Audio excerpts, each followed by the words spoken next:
सबसे पहले बलूचिस्तान की सूरत-ए-हाल, वहाँ पे लॉन्ग मार्च चल रहा है। अख्तर मेंगल साहब उसकी सरबराही कर रहे हैं। कुछ रुकावटें आई थी रास्ते में जिनको दूर कर दिया गया है। हुकूमत नहीं चाहती कि लॉन्ग मार्च क्वेटा तक पहुँचे और लॉन्ग मार्च का मुकम्मल मीडिया ब्लैकआउट है, यानी सोशल मीडिया के ऊपर भी कोशिश की जा रही है इसको डिस्कस ना किया जाए। और जहाँ पे ये लॉन्ग मार्च जा रहा है वहाँ पे इंटरनेट, मोबाइल फ़ोन सर्विसेज ये सब बंद की गई हैं ताकि मनाजिर लोगों तक ना पहुँचें रियल टाइम में।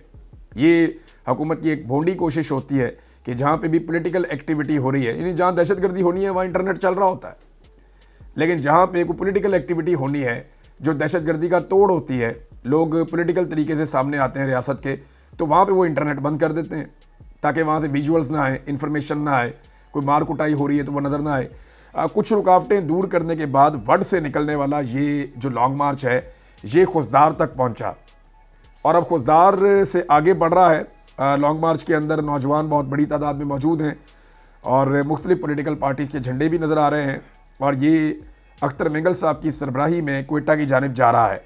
अभी जो इत्तला मिली है वो ये है कि मस्तूंग के करीब कुछ कंटेनर्स लगाए जा रहे हैं कुछ और एरियाज़ में भी, और कोशिश की जा रही है कि इस लॉन्ग मार्च को आगे बढ़ने से रोका जाए। अब लॉन्ग मार्च को क्वेटा में दाखिल होने देना ये हुकूमत के लिए एक बड़ी प्रॉब्लम बन जाएगा, क्योंकि क्वेटा को कंट्रोल करना हुकूमत के लिए बहुत मुश्किल होता जा रहा है। एक दिन पहले भी वहाँ पे धमाका हुआ है। लॉ एंड ऑर्डर की सिचुएशन बलूचिस्तान में बड़ी खौफनाक है। अख्तर मेंगल साहब के इर्द गिर्द उनकी सिक्योरिटी बड़ी टाइट है, उनके अपने लोग वहाँ पे मौजूद हैं, लेकिन इसके बावजूद जो लॉन्ग मार्च के शुरका है उनके लिए ख़तरा है और ये बहुत बड़ी तादाद में आगे बढ़ते जा रहे हैं, इनके साथ लोग शामिल होते चले जा रहे हैं। ये लॉन्ग मार्च क्वेटा में दाखिल हो जाएगा तो फिर ये अपने मुतालबात मनवाएगा। तो क्या ये लॉन्ग मार्च जिसकी क़यादत अख्तर मेंगल साहब कर रहे हैं, दूसरी पॉलिटिकल पार्टीज़ के वर्कर्स भी इसके अंदर शामिल हैं, और जब ये क्वेटा पहुंच गया अगर कामयाबी के साथ तो बहुत सारे और लोग इनको ज्वाइन कर लेंगे। क्वेटा में एक बहुत बड़ी ताकत है जो आवाम की, वो भी इनको ज्वाइन कर सकती है, सहाफ़ी इनको कवरेज भी दे सकते हैं। तो इनके जो बड़े मुतालबात हैं वो तो ये है कि ख़वातीन को रहा किया जाए। ख़ास तौर पे मारंग बलोच के हवाले से ये कह रहे हैं कि मारंग बलोच साहिबा को रिहा किया जाए, ख़वातीन को बाहर निकाला जाए, जो जुल्म और ज़्यादती ख़वातीन के साथ हो रही है वो बलूचिस्तान में बंद की जाए। बलूचिस्तान में पहली मरतबा ख़वातीन को उठाया गया है, यानी इससे पहले ये वाक़यात होते रहते थे, लेकिन जिस पैमाने पे अब ख़वातीन के साथ किया जा रहा है, चाहे कराची में चाहे क्वेटा में, वो हमने इससे पहले नहीं देखा था। हाँ, मर्दों को गिरफ़्तार किया जाता था, उनको हिरासत में लिया जाता था, लेकिन ये कहने वाला बिलावल कि कितने बेगैरत हो आप, कितने बेगैरत हो आप कि आप औरतों से लड़ते हो, हिम्मत है तो मर्दों से लड़ो, ये बात बिलावल ने की थी। और फिर हमने देखा कि बिलावल की दोनों हुकूमतें, सिंध की और बलूचिस्तान की, वो औरतों से लड़ पड़ी और उन्होंने औरतों को गिरफ्तार किया और उनको हिरासा किया। मारंग बलोच की सेहत ठीक नहीं है, इस हवाले से मुतज़ाद इतलात आ रही हैं कि उनको हिरासा किया जा रहा है, जेल में उनके ऊपर हालात मुश्किल हैं। अब मारंग बलोच साहिबा के हवाले से पूरी दुनिया आवाज़ उठा रही है, अक़वाम मुत्तहिदा ने भी आवाज़ उठाई है और एमनेस्टी इंटरनेशनल ने भी आवाज़ उठाई है, आलमी इंसानी हकूक़ की तंजीमें भी आवाज़ उठा रही हैं, पाकिस्तान के अंदर और पाकिस्तान के बाहर जो पाकिस्तानी हैं वो सब आवाज़ उठा रहे हैं कि इनको रिहा किया जाए। तो पहला और बड़ा मुतालबा ये ख़वातीन को रिहा करवाना। तो क्या अख्तर मेंगल साहब अपनी ख़वातीन को रिहा करवा पाएंगे? ये जिम्मेदारी अख्तर मेंगल साहब ने उठाई है। और देखें, अख्तर मेंगल साहब से आपके इख्तलाफात हो सकते हैं, लेकिन एक बात याद रखिएगा, वो बलोच ख़वातीन को उनका हक दिलाने के लिए निकले कि हमारी बहनें, बेटियां और माएँ जो हैं वो अगर सड़क के ऊपर आती हैं और एहतजाज करती हैं और उनको सड़क पे आना पड़ता है, हालांकि उनकी रवायत नहीं है, और उनको अगर गिरफ्तार करती है रियासत, तो इससे बड़ा जुल्म हो नहीं सकता।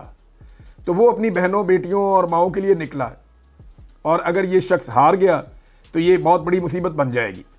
तो इसके लिए जो है वो बहुत सारे लोग ये बात कर रहे हैं अख्तर मेंगल साहब के बारे में कि अख्तर मेंगल साहब के मुतालबात बहुत जायज़ हैं और उनके मुतालबात पे अमल दरामद होना चाहिए और ये ख़वातीन रिहा होनी चाहिए। अब देखना यह है कि क्या वो इतनी ताकत इकट्ठी कर पाएंगे कि वो रियासत से ज़ोर ज़बरदस्ती से या अपने एहतजाज के ज़रिए से या अवामी ताकत के ज़रिए से एक ऐसा माहौल बनाएं कि ख़वातीन को रिहा करना पड़े, ख़ास तौर पे मारंग बलोच साहिबा को, सीमी दीन बलोच साहिबा को, बीबो बलोच साहिबा को और दीगर ख़वातीन को।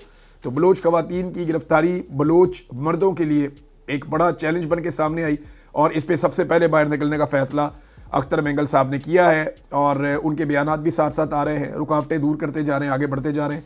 क्वेटा जब वो पहुंचेंगे तब अगली सूरत पता चलेगी और हुकूमत उनको क्वेटा पहुंचने से रोकने के लिए क्या कुछ करती है ये भी अभी हमें देखना है। लेकिन मीडिया में मुकम्मल ब्लैकआउट है, हम कोशिश करेंगे तफसीलात आप तक पहुंचाएं।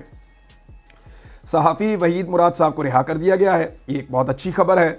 वहीद मुराद साहब को उनके घर से अगवा किया गया था, जबरी तौर पे लापता किया गया था। एक सहाफ़ी जिन्होंने इसकी कवरेज की, उनको वहाँ पे मारा गया, उन पे टॉर्चर किया गया, गन पॉइंट पे उनके फ़ोन छीन लिए गए, उनको ज़ख्मी भी कर दिया गया, उनको सड़क पे कान पकड़ा के ये कहा गया तुम नहीं जानते कि हम कौन हैं, और उनको धमकाया गया। तो मुबैना तौर पे जो एजेंसीज़ हैं, इंटेलिजेंस एजेंसीज़, उन्होंने अगवा किया था वहीद मुराद साहब को और बाद में उन्हें हवाले कर दिया गया FIA के, और FIA ने उनके ऊपर एक मुकदमा दर्ज किया जिसमें 2 चीज़ें शामिल थी। एक तो जो अहमद नूरानी वाली स्टोरी है उसको उन्होंने फैलाया था, और असल मामला भी यही था कि अहमद नूरानी वाली स्टोरी जो है ना वो बम शेल है। अहमद नूरानी वाली स्टोरी एक ऐसी चीज़ है जिसपे आर्मी चीफ को डायरेक्टली हिट किया गया है, और आर्मी चीफ की फैमिली के बारे में हकायक बताए गए हैं कि इनकी बेटियों के पास जो पासपोर्ट हैं उस स्टोरी में दावा किया गया कि ये आउट ऑफ द वे जाके उनको मिले हैं। फिर दावा किया गया कि उनकी एक रिश्तेदार हैं हाजरा सुहेल साहिबा, उनको जो प्रमोशन और तरक्कियाँ मिलती हैं और जो पोजीशन जिस पे वो बैठी हैं उन्होंने असर रसूख को इस्तेमाल किया, ये कानून के मुताबिक ऐसा हो नहीं सकता। फिर उनके एक मामू हैं उनके बारे में, फिर मोहसिन नकवी के बारे में। तो ये बहुत सारी कहानियाँ जो हैं वो उस पूरी स्टोरी के अंदर लिखी हुई थी। वो एक बमशेल है और उसके बाद रद्द-ए-अमल आ रहा था और लोग गिरफ्तार भी हुए हैं। सोशल मीडिया वाकई में एक बड़ी मुसीबत बना हुआ है इस हुकूमत के लिए और इस्टेब्लिशमेंट के लिए, क्योंकि जिन चीज़ों को ये रोकना चाहते हैं वो सोशल मीडिया पर होने की वजह से रुकती नहीं है। वहीद मुराद साहब आज़ाद हो गए हैं, अल्लाह ताला उनकी हिफाजत करे। हम सब की तरफ से उनको मुबारकबाद कि वो इस मुश्किल में गिरफ़्तार तो हुए, लेकिन अल्लाह ताला के फजल करम से और पाकिस्तानियों ने बड़ा ज़ोर लगाया, बड़ी आवाज़ उठाई और उन्हें इंसाफ मिला और वो रिहा हो गए। लेकिन फ़रहान मलिक साहब की दरख्वास्त ज़मानत जो है उसके ऊपर जो फ़ैसला किया गया था वो मुस्तरद हो गया है। फ़रहान मलिक साहब एक बड़ा नाम है सहाफ़त का, उनके लिए लोग आवाज़ भी बहुत उठा रहे हैं, लेकिन याद रखिए कि फ़रहान मलिक साहब का जुर्म बहुत बड़ा है। वो नज़रियाती लिहाज से एक सिमत में खड़े हैं और वो ये सोचते हैं कि एस्टेब्लिशमेंट ने जो किया गलत किया और इमरान खान के साथ ज़्यादती हो रही है। अब इस मौक़िफ़ को लेने वाले किसी भी आदमी के लिए गुंजाइश मौजूद ही नहीं है। जब तक आप कंप्रोमाइज़ नहीं करेंगे, जब तक आप पीछे नहीं हटेंगे, तब तक वो नहीं छोड़ते। ये मामलात होते हैं, लेकिन अदालतों से आपको इंसाफ मिल भी जाता है। तो फ़रहान मलिक साहब की जो लीगल टीम है उन्हें पूरा जोर लगाना चाहिए, हर फोरम पे जाना चाहिए, अपर कोर्ट के अंदर जाएं, वहाँ पे जाके अपील करें। अगर रिमांड पे रिमांड दिया जा रहा है तो अपर कोर्ट के अंदर जाएं। ये मज़ायका खेज़ मुकदमात हैं। हाउ इज़ इट पॉसिबल कि उनके ऊपर आप फ्रॉड का मुकदमा बना दें? वो इतने बादशाह इंसान हैं, ऐसे ज़बरदस्त इंसान हैं, उनके ऊपर आपने उठा के मुकदमा कौन सा बना दिया कि जनाब ये जो है वो फ्रॉड कर रहे हैं और ये कोई उन्होंने कॉल सेंटर बना के वहाँ पे फ्रॉड किया है। वेरी अनफॉर्चुनेट, ये बहुत गिरी हुई हरकत है। तो फ़रहान मलिक साहब को भी हमारी दुआ है और कोशिश है और हम आवाज़ उठाते रहेंगे कि वो भी आज़ाद हो जाएं जल्द अज जल्द। इमरान खान साहब के हवाले से अदालत ने एक हुक्म भी जारी किया और साथ में दरख्वास्त को मंजूर भी किया है। जज अमजद अली शाह साहब है इंसदाद दहशतगर्दी अदालत के, वहाँ पे खान साहब की जानिब से दरख्वास्त दायर की गई थी कि जनाब इमरान खान साहब को ना तो किताबें फराहम की जा रही हैं और ना उनके बच्चों से उनकी बात करवाई जा रही। तो जज साहब ने कहा जी इमरान खान साहब को किताबें भी फराहम की जाएँ, परेशान ना किया जाए और बच्चों से बात भी करवाई जाए। अब ये केस वहाँ पे चलेगा। लेकिन मेरा एक सवाल है कि हाई कोर्ट के 3 जजेस का जो लार्जर बेंच है वो इमरान खान साहब को इंसाफ नहीं दिला सका, उनकी मुलाकातें नहीं खुलवा सका। लार्जर बेंच के फैसले के ऊपर अमल दरामद नहीं हो रहा पूरा जोर लगाने के बावजूद। तो जब लार्जर बेंच के फैसले पर अमल दरामद नहीं हो रहा तो हाउ इज़ इट पॉसिबल कि इंसदाद दहशतगर्दी के एक जज फैसला दें, उस पर अमल दरामद हो जाए? जेल में होगा तो वही जो वो चाहते हैं, यानी जो एस्टेब्लिशमेंट चाहती है।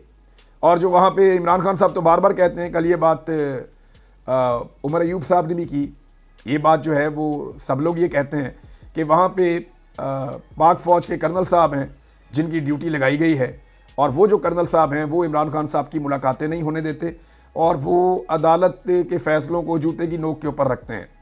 ये दावा किया जाता है। मिसाल के तौर पे हामिद रज़ा साहब का स्टेटमेंट जो है वो बड़ा इंटरेस्टिंग है। हामिद रज़ा साहब कहते हैं कि हाई कोर्ट के लार्जर बेंच के जजेस की जितनी बेइज्जती आज एक मुलाजिम के हाथों हुई है, उम्मीद है वो ये ज़िल्लत महसूस करेंगे। हाई कोर्ट के फैसले को आज बीच चौराहे रुसवा किया गया है। ये जनाब साहबजादा हामिद रज़ा साहब का स्टेटमेंट है रिगार्डिंग जो कुछ भी हाई कोर्ट के फैसले के साथ हुआ। तो अब इंसदाद दहशतगर्दी का जो जज है उनका फैसला तो नहीं मानी रखता, मानी तो ये बात रखती है इमरान खान अगर डील कर रहा हो तो बच्चों से तो बात करवाए ना, डील कर रहा हो तो उसको किताबें तो देना। इमरान खान साहब अगर अपने मौक़िफ़ में लचक पैदा कर रहे हो तो उनको जेल में तो फैसिलिटेट करें, बाहर आना तो दूर की बात है। लेकिन क्योंकि इमरान खान साहब अपने मौक़िफ़ में लचक पैदा नहीं कर रहे तो जिस चीज़ की भी इमरान खान साहब को सहूलत दी जा सकती है, यानी एक ऐसा आदमी जो पढ़ने लिखने वाला आदमी हो, जिसका इंटेलेक्ट लेवल जो है वो ये मौजूदा सियासतदानों से बेहतर हो, तो उसके लिए तो किताब एक लग्जरी है ना।